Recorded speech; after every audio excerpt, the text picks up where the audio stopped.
So good afternoon. I welcome you to this panel discussion. My name is Gautam Das, Professor of Physics at Lakehead University and the President of the Lakehead University Faculty Association. Lakehead University Faculty Association, Lakehead University Student Union, and Lakehead University Labor Council are hosting this panel discussion and supported by the Ontario Confederation of University Faculty Association. Many thanks for joining us this panel discussion. Before we get started, we'd like to remind all candidates and attendees that this session will be recorded and shared to LUSU's YouTube page and LUFA's website.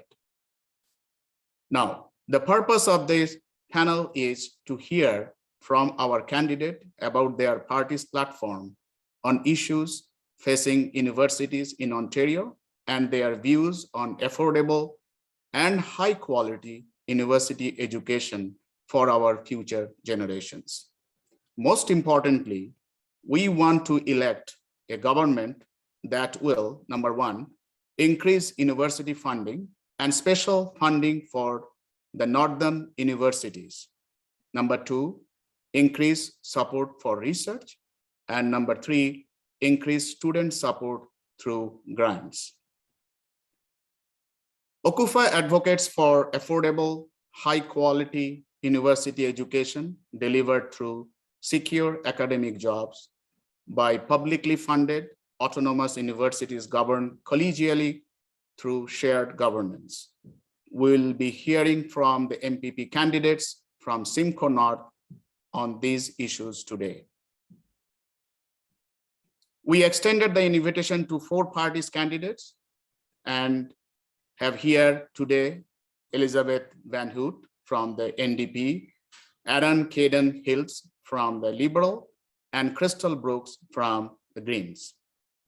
The 2 moderators of the panels are Dr. Anna Kone, Associate Professor in the Department of Health Sciences, and Brandon, of the Vice President of the Lakehead University Student Union. So now I will turn it over to Brandon and Anna. Good afternoon, everyone. My name is Brandon. I use they, them pronouns. I'm the Vice President Aurelia for the Lakehead University Student Union. I'm also a 3rd-year interdisciplinary studies student specializing in political science and media, film, and communications. And it's an honor to be here today and co-hosting with Anna. I'll pass it on to you. Okay, hello, and thank you. So I'm Anna Pefolio Kone. We are thrilled to have you all here. The panel discussion will last for 40 minutes, and I hope you don't mind if we address you as Aaron, Krystal, and Elizabeth during the panel. So there will be 3 to 4 questions, and each candidate will be given 2 minutes to talk about their position on each question. We also want to make sure that we have at least 10 minutes to follow up on questions from the audience. So please stay within the 2 minutes limits, and maybe at the end, we can discuss who wins the prize for best time management. So anyway, let's get going. Brandon.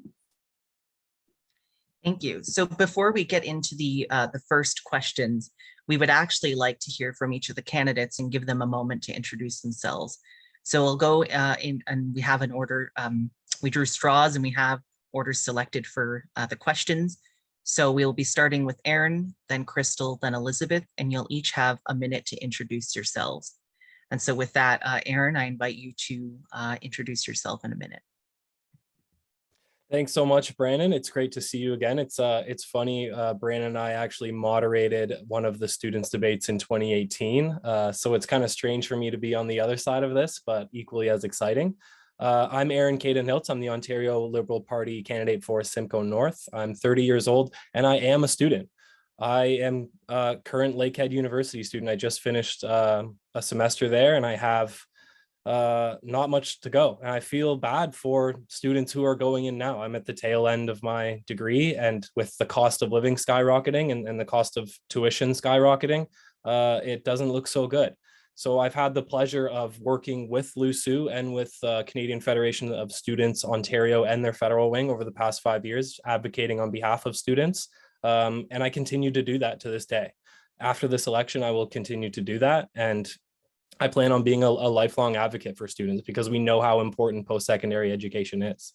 So thank you so much.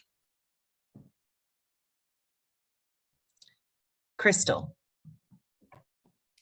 Hi, so my name is Krystal. I am the Green Party candidate and I am 29 years old and I'm from Rama First Nation. I am not a student and I don't have a post-secondary education.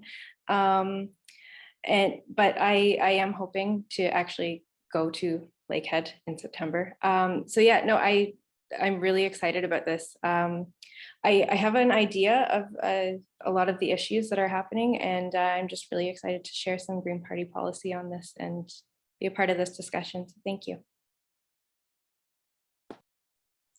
Elizabeth.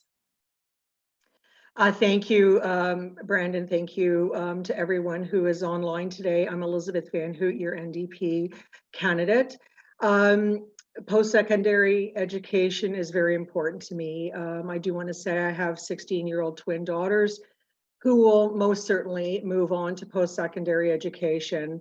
I have to say that I'm addicted to education. In fact, I got my doctorate degree when I was 46. I couldn't stop. So I know very well the importance of education, and I've also witnessed firsthand not only getting my degree, but also working as a sessional professor.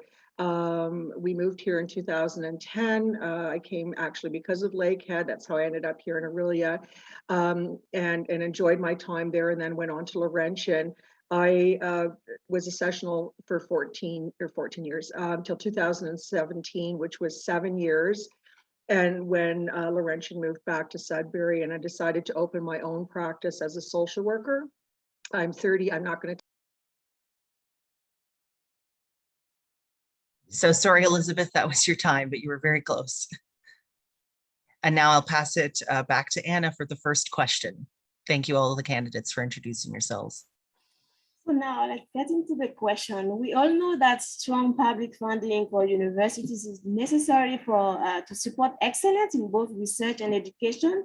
However, public funding has been declining in Ontario since 2008, and unfortunately, the performance-based model threatens post-secondary funding and accessible education for everyone. This creates a system that is based on competition rather than collaboration. What is your party's strategy to provide financial support to public universities in the province? Will you repeal these performance-based funding models? We'd like to start with Elizabeth on this. 2 minutes? Okay. 2 minutes. Okay, thank you. I do not promote in any way, shape, or form the privatization of education. Universities, colleges and universities need to remain public. They are the heartbeat of communities, and they are reflective of communities. The performance-based funding model takes away the autonomy, not only of the universities and the teachers, but also the students. Students need to learn where they're at, and performance-based funding does not do that. It streamlines people, it confines people, and I don't agree with it, and not support in any way, shape, or form of any privatization of education. I promote a fully funded post-secondary education form. Thank you. Thank you. Aaron? Thank you, Anna. Yeah, you're right that that performance model is brutal, and we're gonna scrap it and get rid of it. And you're also right about how funding has gone down for the last little while. You know, we like to think of our post-secondary institutions as publicly funded, but in reality, they're publicly assisted. So that funding has gone well below 50%. And for a lot of students, that means less access to education, and it means higher tuition fees. So I'm proud that the Ontario Liberal Party opened up OSAP to students like me and like my friends who are low-income students who finally got a chance to go to school. And if I didn't get those chances, then I wouldn't be sitting here in front of you today. The reality is that post-secondary education has been way more expensive over the last little while than it is currently going. So I think moving forward, we need to reverse the devastating cuts to OSAP, scrap that performance-based model so that students and universities can grow. And we want to eliminate interest on student loans. And I'm going to continue to push to make sure that the federal government pays its fair share in that. The federal government funding isn't talked about a lot as well, but a lot of that doesn't go to where it needs to go. So thank you so much for your question. Thank you, Aaron. Please, Krystal.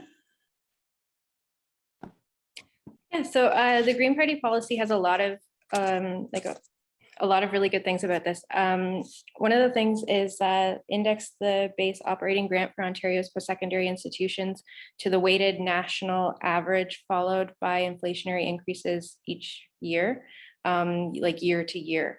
And also reversing the Ford government's cuts to OSAP by converting loans to grants and eliminating interest charges on student debt.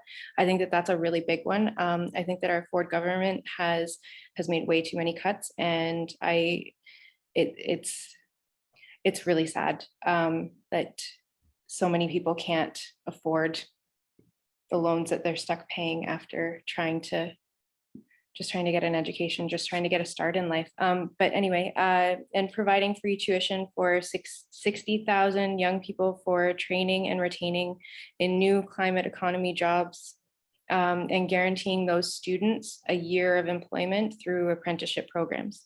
But yeah, those are just a couple of things. Thank you. Thank you, Krystal. And I cannot stress enough that this is important because I have benefited from funding as well. So Brandon, let's continue. Thank you. And we will move on to our second question, which is regarding tuition fees. And I will state that the order is Krystal, then Elizabeth, then Aaron. And again, you'll have 2 minutes. So here's the question. Ontario has the highest tuition fees in Canada for domestic students, and by far the highest tuition fees for international students. Since 2014-15, tuition fees have made up more than half of Ontario University's operating revenue. The continued shift in Ontario toward funding individual students rather than the system as a whole undermines the quality of higher education and can drive universities toward short-term cost-saving measures. What do you see as the long-term solution to decreasing tuition fees and lowering and eventually eliminating student debt? And again, Krystal, then Elizabeth, then Aaron. Krystal, you have 2 minutes. Yeah, so once again, it goes back to just changing a lot of the things that our Ford government has made cuts to, and just revamping our education system, but also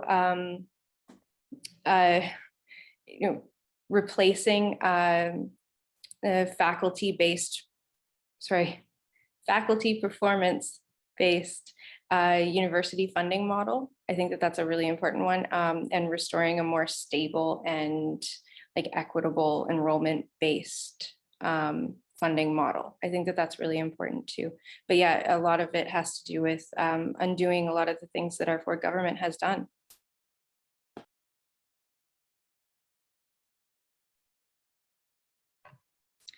And now, sorry, let me just go back to my notes. Elizabeth. Thank you for the question, Brandon. I do want to point out, we keep mentioning the brutality of the Ford cuts. We can't forget about the Liberals, okay? This started under the Liberal Kathleen Wynne's government. 2008, they were in power, so for 15 years. This did not happen overnight. We didn't wake up and find out, oops, we're in trouble. These have been parties that have continued to carve away at post-secondary education. We can fix it. We will reverse cuts to that Ford put on OSAPs and ensure that students graduate debt-free by converting loans to grants. We'll wipe out all student loan interests that are either paid to the province by any student. We will scrap Ford's US-style funding scheme, which we alluded to. We will Also ensure that students have the rights to unions and groups and clubs to become collective in their work and their research in the community. And we will create thousands of new paid co-op and internship opportunities for young people to get real life work experience while they're in university, to prepare them for an economy where they'll be able to afford and live and work and not come out with exorbitant debt. That's our commitment, and I stand by that. I hear my former students always saying they're coming out between $80,000 and $100,000 in student debt. You know, where do you begin with that? You're already behind the 8 ball. You need to come out strong and without debt. And I support tuition-free and increasing tremendous grants to students. Thank you. Aaron, you have 2 minutes. Thank you, Brandon. The NDP seems to think that Kathleen Wynne is still premier and hasn't retired. So I'd just like to expand on the proven track record that the Liberals have in expanding OSAP. I'm a recipient of that. My friends and some of my family are recipients of that OSAP expansion. I wouldn't be sitting here if the Ontario Liberals didn't expand OSAP. So we have a proven track record in dealing with education. I'm a student. I understand these concerns better than most. I'm one of the lucky ones. I've been able to work for a lot of my tuition, but also I'm going to graduate with student debt as well. And one of our plans is to transfer that student debt from loans into grants, and that's incredible. That's something that we really need to focus on. Expanding OSAP is going to be necessary if we want more students to go to post-secondary education. And that starts with actually funding our education systems.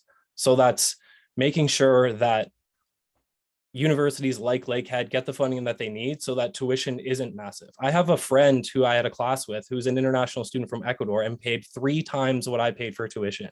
That's unacceptable. International students really contribute to our society. They work jobs, even though they have limited hours, they pay their taxes and they pay their fair share. So we need to reduce the tuition fees by properly funding our post-secondary education system. Thank you.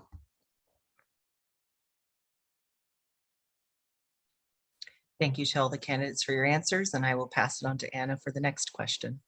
Thank you, everyone. The next issue is the issue related to a contract lecturer.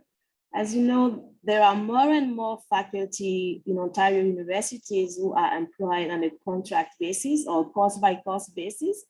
And this has been used as a solution to reduce costs in the university system. But as you can imagine, it leads to precarity and inequities and can also impact negatively students' learning. And these sometimes they are more often immigrants or people who are not stable. So how would you ensure equitable compensation for contract lecturer and contract faculty in general? And maybe we can start with Aaron on this. Yeah, thank you, Anna. Actually, a few of my professors are contract lecturers, and I've had the opportunity to be able to speak frankly with them about their situation. Many of them work at different schools. They, travel to Toronto for a few days of the week, and then they travel to Aurelia for a few other days of the week. And that job insecurity is stressful for them. So if we want to make sure that we retain the best talent that we can, we have to make sure that we have the funding available for those permanent positions. These folks, my professors that I know personally have worked their butts off to be the instructors that they are. And they provide more than just education. They provide guidance and leadership. One of my professors, who is a contract lecturer, is helping me with a postgrad program or helping me find my way, right? So these folks, they work really hard. And if we want to treat them with the respect and the dignity that they deserve, we have to put our money where our mouth is. And that's making sure that post-secondary education systems and institutions have the funding that they need to be able to expand and to grow. We know that post-secondary institutions are critical for the towns and cities that they live in. They're critical for social and economic development. I wouldn't be here in Aurelia if it weren't for Lakehead. So if we want to be able to retain those people, we have to be able to pay them fairly, give them the job security that they need, so that our communities can continue to grow and continue to develop, both socially and economically. Thanks. Thank you. Krystal? Yeah, so by ensuring consistent and fair labor standards and working conditions for all faculty, including contract faculty, I really think that that would help address this, as well as removing wage constraints and paying employees equal wages for equal work. Contract professors are working, and teachers, right? Contract staff. They're doing the same amount of work, and oftentimes they're being paid significantly less. As well, I really think that pretty much all issues can be tied back to a universal basic income. I think that this is no exception, and a universal basic income would really help with this as well. So yeah, thank you. Yes, finally, Elizabeth. Thanks, Krystal. Thank you for that question. I lived and breathed this question for many years as a contract sessional professor. I taught at one time, I was teaching at 2 universities and 2 colleges at the same time, and couldn't make a living wage. It was disheartening, but my passion was in teaching and in giving the students the best that they had. The students demand and need someone who is there and committed. And I want to say that contract sessional staff are, and they're not paid accordingly and not compensated accordingly. Like I said, I was making below minimum wage when I figured it out in the amount of time. I wasn't even making minimum wage. But I loved what I did, and I continued to do it. And tenure track positions were not coming available. When they were, I wasn't interviewed after teaching there. So there's some inequities in there. Our students deserve the best professors who are in fact paid and respected accordingly by faculty and by the universities in general. And I know that the university funding is the problem, that they can't afford to hire tenure track staff and rely on PhDs coming out that don't have tenure track positions, or perhaps not even PhDs. I know many people at the master level also teach and are exceptional teachers. So I would ask for equality and equity among all faculty in the university systems. Thank you. Thank you. So I hope we can have clear legislation regarding this. And you mentioned the wage constraints. So we would like to talk about unions' rights to free and fair collective bargaining, which is completely impacted by Bill 124. As you know, this bill imposes a 1% wage cap legislation, and with rising inflation that represented for faculty a 4% real wage cut last year, and this year it will even be more than 4%. So what are your plans to provide adequate compensation to faculty in Ontario? Will your party repeal this wage constraint introduced under Bill 124? And maybe for this, we can start again with Elizabeth to just finish. Thank you for that question. Absolutely, we will repeal Bill 124. It is not in the best interest of anyone. And what it does is it is a direct attack on people who are providing and teaching services. And if you look at the healthcare community, the education community, it was an attack on health and education and their workers. Yet we were called here, the nurses and healthcare workers and education were called heroes for being able to switch to online learning. The on and off and instability of when are we in school, when are we not in school, when are we open, when are we not open. It's an insult, and I don't say I'm going to repeal it. I say I'm going to scrap it. I'm going to be a little tougher than that. It will be the first thing to go because it's what I hear almost from every person who contacts me and from the doors that I knock on. They say, this has affected me. Non-paid sick days as well has affected me and my family. And when you see the impact of one bill on millions of people, this just didn't impact a certain few. It impacted millions of people. Now we have inflation. And so this bill has even put us more down. And how do we manage our lives when we don't get increases and the cost of living has become so high? So the seriousness of this, and I want you to know that our MPP, Jill Dunlop, who I understand is not, I don't see her on the screen here today, voted for that bill. And she's representing us. So I don't understand the logic. We are for the workers. As you know, our party is deeply rooted in the labor movement and for the workers who produce the services and goods to our community. So Bill 124 will be scrapped. Thank you. Thank you, Elizabeth. What is your opinion, Aaron?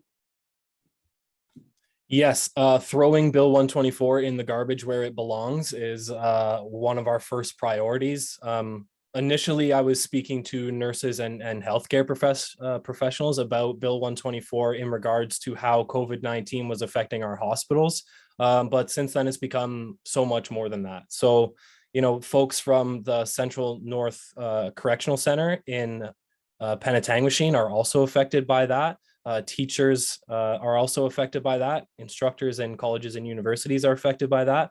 The people that work at Waypoint Center for Mental Health are affected by that. So Bill 124 is really an all-encompassing slap in the face to the workers in Ontario. To cap their wages below the rate of inflation is brutal. And especially they did it in the middle of a pandemic when folks were dealing with economic instability, when folks were dealing with whether or not they were going to be able to hold their jobs. So, these are really important things that to recognize, is that the Ford government really kicked us when we were down in that regard. And a lot of us have seen the impacts from it, right? We're seeing shortages in nursing at both Soldiers Memorial and Midland General Hospital. We're seeing the services at Waypoint Mental Health being affected by these. People who work in these positions, they need to be respected. They're not doing this work for money. They're doing this work because they care about what they do. And we cannot take advantage of that. The government should be ashamed of itself for taking advantage of that. And as Elizabeth mentioned, Jill Dunlop did vote for this. And you'd be surprised how long and how hard it is to track down the Conservative voting record. They hide it quite well, but it took me a few hours and I was able to find that she voted for it. And that's a slap in the face to all the constituents here. And students are impacted by that as well. So my priority is always going to be with students. I am a student. I've worked really hard over the last 5 years to air student grievances and to try to provide solutions that students face. So ensuring that Bill 124 goes into the garbage can is one of the absolute priorities. Thank you, Krystal.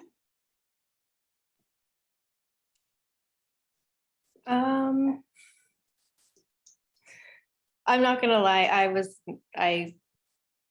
this is the first I'm hearing of Bill 124. And I just learned a lot, but I have a lot more to learn in regards to that. Yeah, just going back to ensuring consistent and fair labor standards for faculty, all faculty, whether you're a contractor or not, I think is really important. And it sounds like this bill goes against that, which is a Green Party policy. Yeah, and it's really unfortunate that that was done in the middle of a pandemic. And I think that a lot of bills that affected lives in very devastating ways were done in very strategic ways where they lacked transparency. And while everybody else was looking over here, something else was being done over here that affected so many lives. And transparency is something that's very, very lacking. And Aaron mentioned that he had to really hunt to find that information and how our MPP voted. I don't think that that's okay. I don't think that that's right. I think that we should have that information readily available.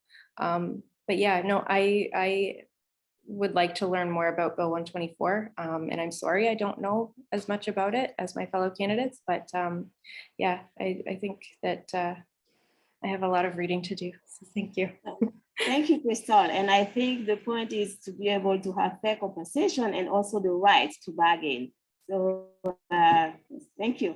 I think we have some time to for some questions from the audience.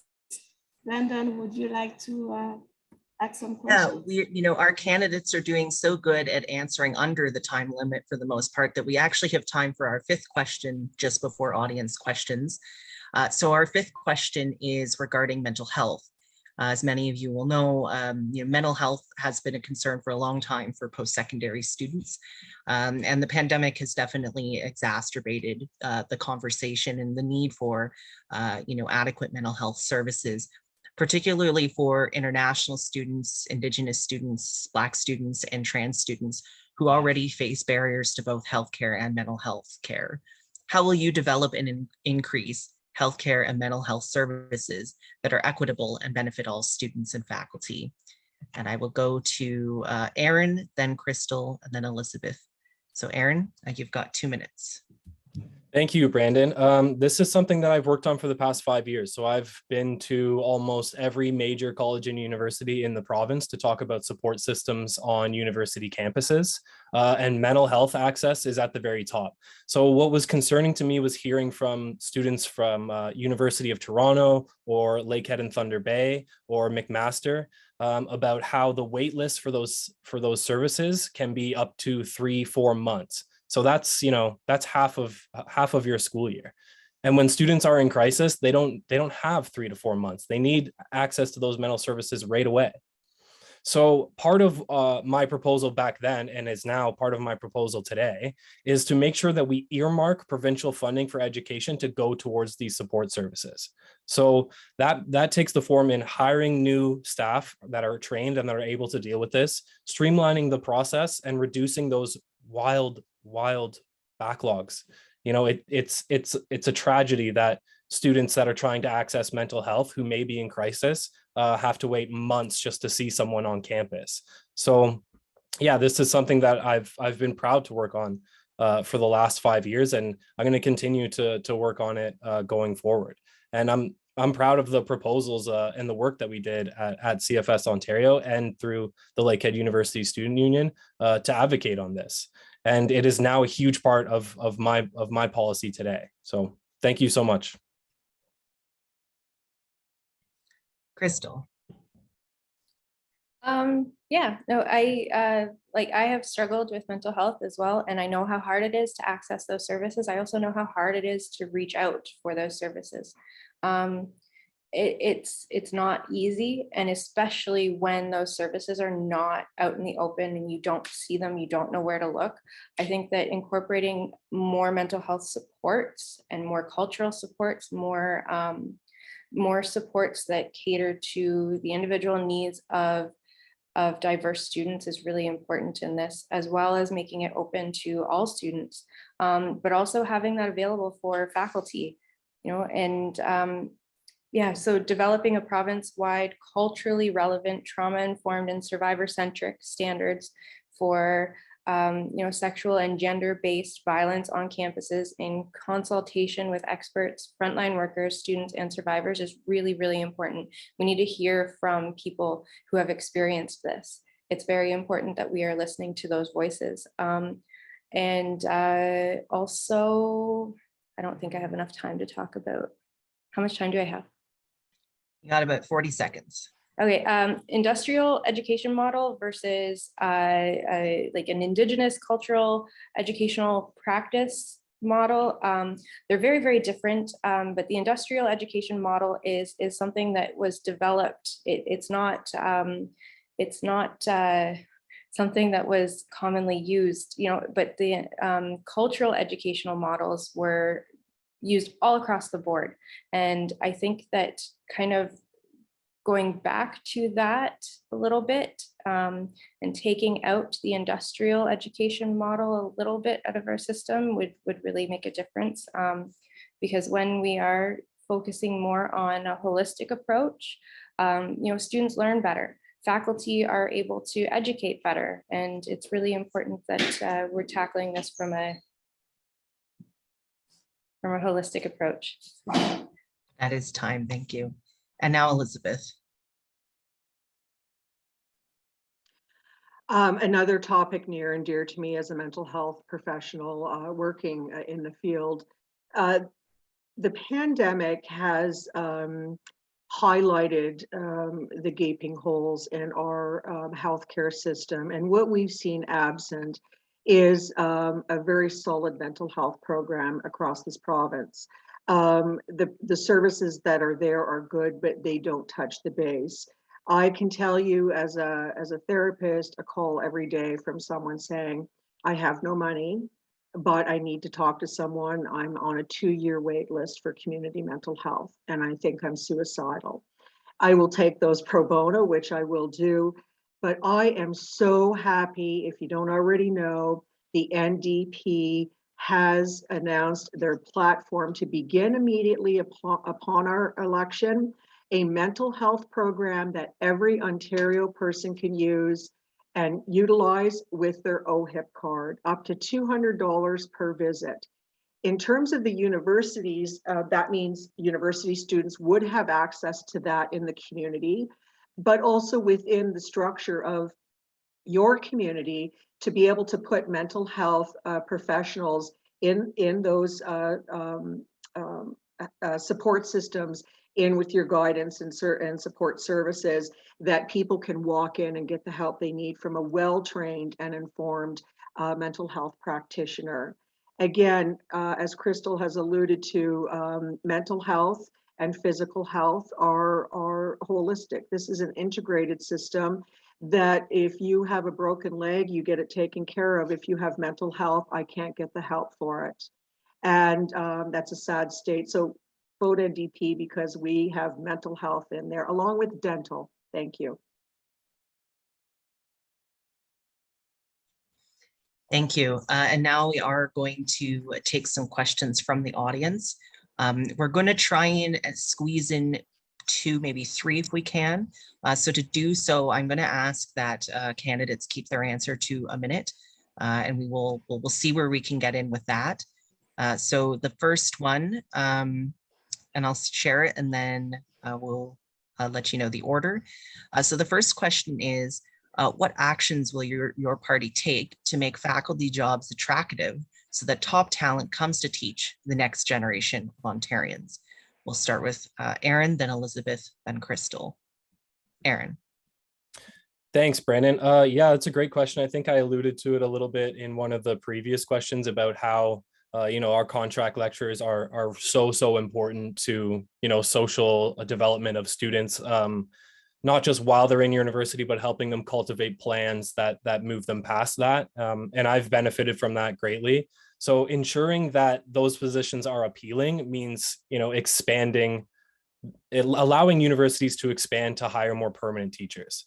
So, this is really important. We need to drastically increase the post-secondary education spending, and we need to push on the federal government to do the same thing. And, that looks a lot like putting pressure on them. And that's something that I've done before. Another reason why I'm here is because through my roles at CFS and LUSU, I've lobbied for this kind of stuff and I've met with these people and I don't think that they're equipped to do it. And that's why I signed up for it. So thank you. Elizabeth, you have a minute.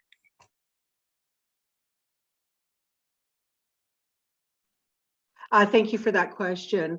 How do we attract and retain the top researchers? Well, you do it with of course, recruitment, but I'm very committed to seeing us also do some grooming of our students and people in our own communities. Although bringing in other professors is essential to expand the knowledge and the broad base and the research that's coming in. And I also think it's important, but how do we create that with our own students who want to pursue academia as a career, and mentor them and guide them to be. Now I know, sometimes it's not always great to teach at a university where you went to school, in fact sometimes discouraged, but universities have reputations for certain areas of interest, and that's how you attract them. You attract people who want to come to Lakehead because of the sciences, the environmental, the health sciences, the social work. Sorry, Elizabeth, we had to cut you off in a minute. Oh, it was 1 minute? 1 minute, my apologies. Yes, just for this section, we're going to try and get to as many audience questions as we can. And so we will minute leeway for like a millisecond. Krystal. Yeah, I think that it goes back to the wage constraints and the wage gaps in a lot of ways. And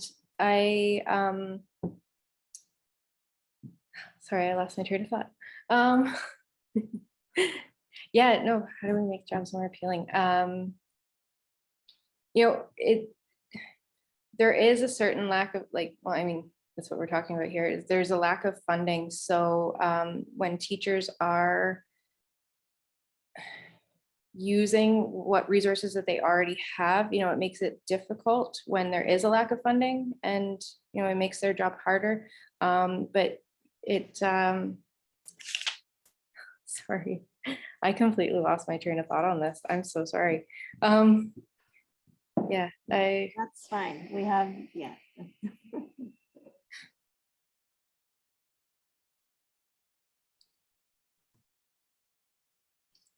Yeah, I don't know, just support and more incentives is really important, and we do have a lot of that in our platform. And yeah, sorry. No problem. Thank you, Krystal. That's no problem. We have another question here. So the next question is, I'm very concerned about voter turnout. What is the #1 reason why students should vote in this particular election? And we'll start with Krystal, then Elizabeth, then Aaron, and you have 1 minute. Krystal. I'm sorry, can you repeat that? Certainly. So the audience question asks, I'm very concerned about voter turnout. What is the #1 reason why students should vote in this particular election? Oh gosh, because I strongly feel that we need representation that is present, and just going back to our current electoral system, I think that we need proportional representation. We're still operating in a first past the post system, and it's not working for people. It's not working for representing the values of people. It allows for a false majority, and I really think that we need representatives that are present, that are here, and that are listening to our voices and using their voice to amplify those voices. Yeah, go vote. Elizabeth?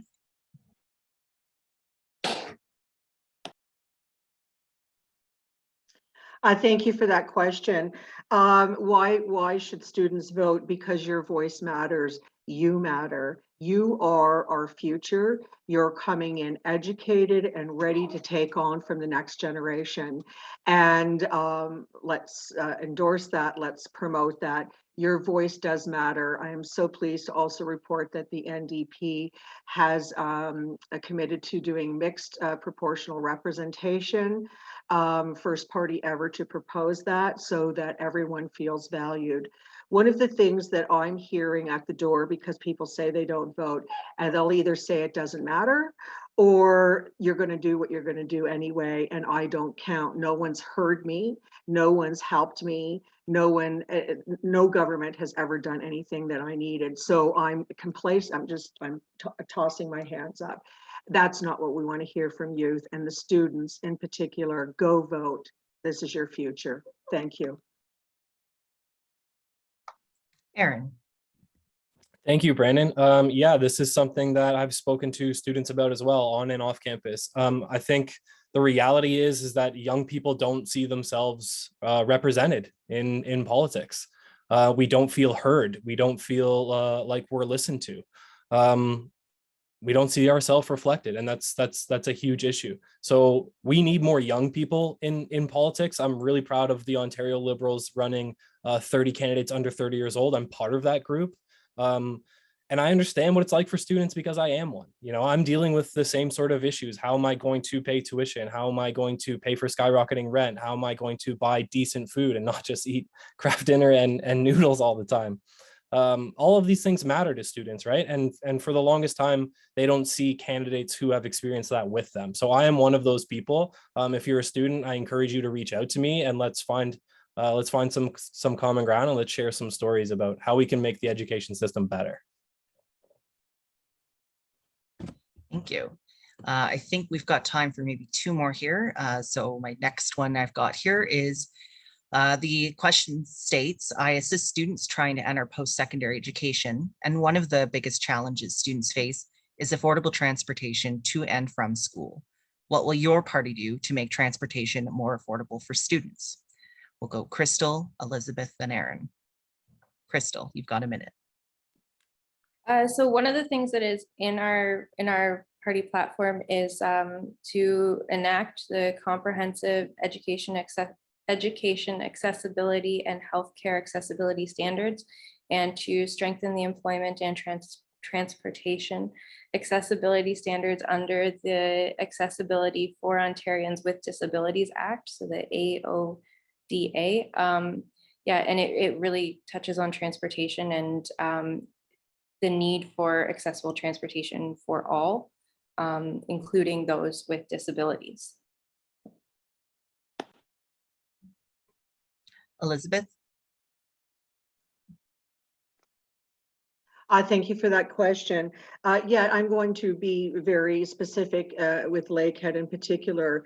I know that Lakehead, the student union, has worked quite closely with the municipality in terms of getting buses around through the city. The problem with those students who are not living in the city is they have to drive in. So the price of gas, as we all know, we don't even need to have a conversation about that. We are committed to capping the gas gouging that's going on in this country, because it can be capped, and that gas becomes not a choice between food and getting to school. The other is we're tackling auto insurance as well. Depending on where you live, reduced auto insurance rates, which helps give people a little bit more flexibility to get their essential needs met, and to work again to build our local transit system for those students living in town. Thank you. And Aaron.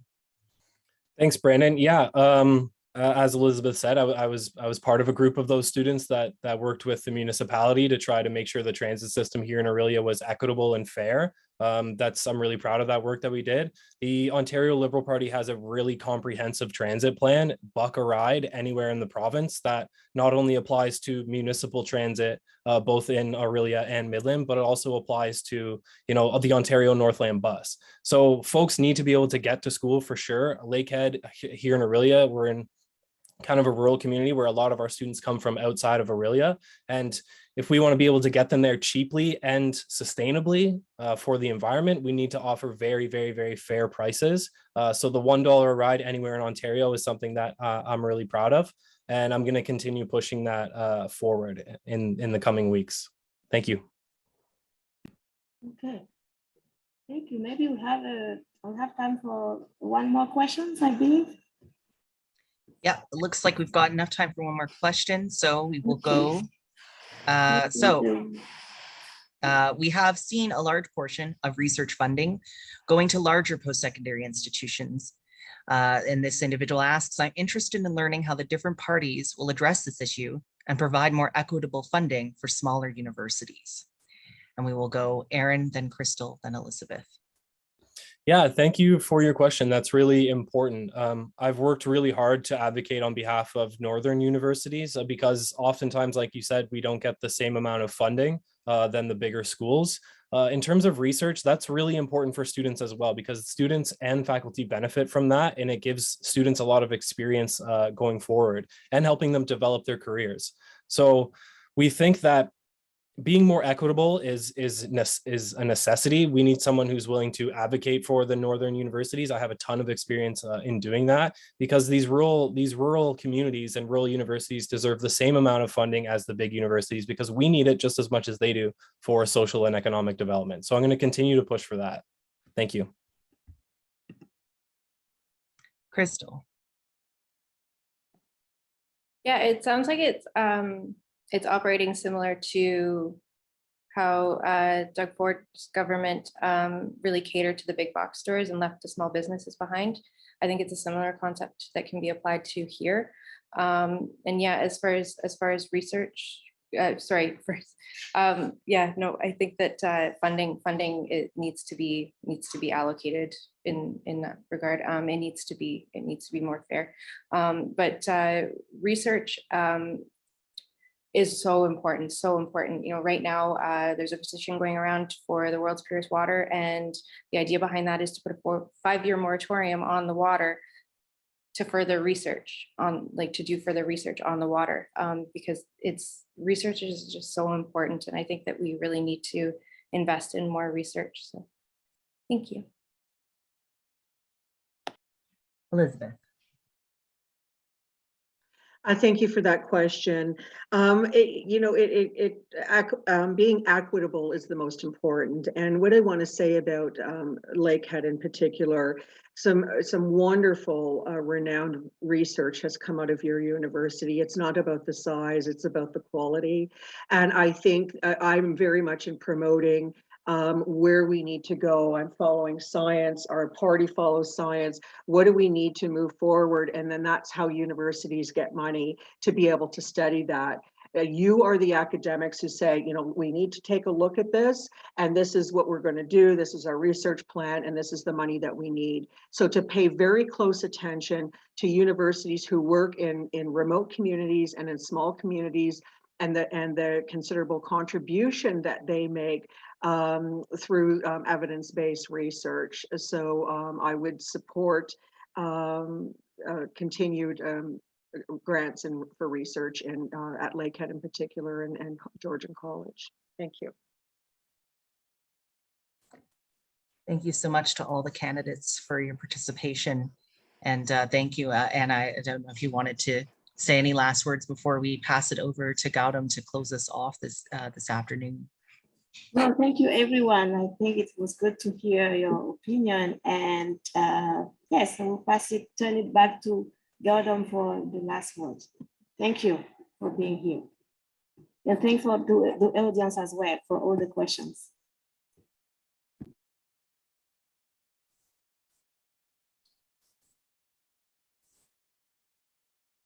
Okay, so I am back again. So just, yeah, it was really great. So I want to thank I want to thank our panelists, Aaron from Liberal, Elizabeth from NDP, and Krystal from Green Party for this engaging discussion, and to our excellent moderator, Anna and Brendan. So now I want to give you some more information. So now that you have a chance to hear about these candidates' approach to universities, I encourage you to go make a plan to vote in the election this June. Now, here is the information. Advanced polls are open now, so you can cast your ballot today. You can vote in person at your returning office from the day after an election in your electoral districts has been called until 6 p.m. the day before the election day. And if you cannot do it today or before the election day, make your plan now to vote on June 2nd. Finally, I would like to draw your attention to the Ontario Confederation of University Faculty Association election webpage, which includes reports and analysis of all provincial party platforms.